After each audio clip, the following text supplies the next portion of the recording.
اليوم on a essayé de décrypter la 5G qui va arriver, Inch'Allah, en Algérie dans très peu de temps, le plus rapidement possible, pour que tout le monde puisse en profiter.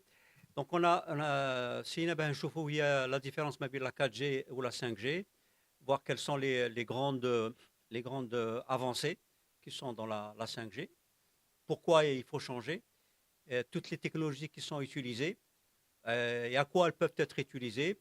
On a vu qu'en plus du débit qui est plus important, en plus de la rapidité avec laquelle les données يروحوا entre l'utilisateur et l'opérateur, donc c'est une différence extraordinaire qui permet des applications encore plus intéressantes que les applications qu'on pouvait avoir avec les autres générations, comme la 4G et la 3G et autres.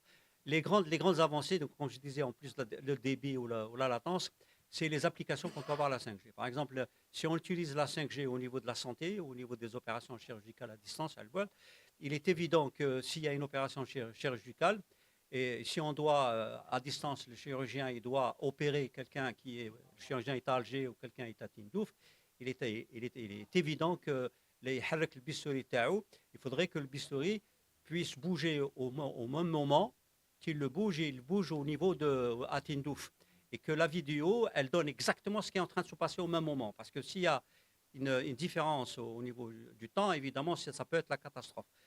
La 4G, il lui était impossible de faire ce type d'opération. La 5G, elle peut le faire sans aucun problème. Au niveau Amjaïn, évidemment, les voitures autonomes, les voitures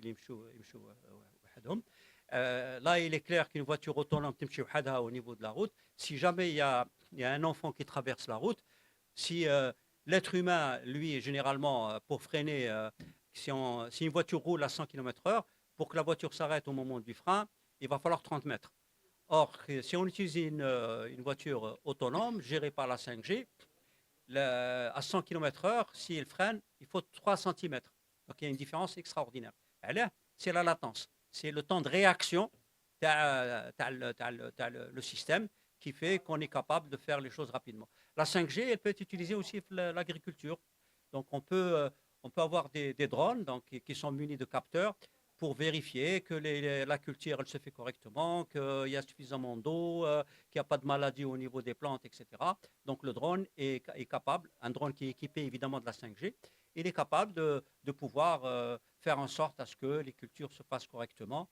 Et au niveau aussi de la surveillance, la 5G permet une surveillance en temps réel.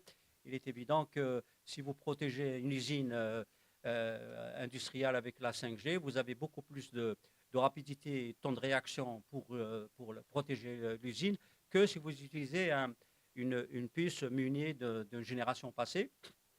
Au niveau de la robotisation, au niveau de l'industrie, c'est pareil. Si vous avez une chaîne automatique pour la production, avec la 5G, évidemment, vous pouvez prévoir les pannes, vous pouvez prévoir la maintenance, ce qu'on appelle la maintenance prédictive.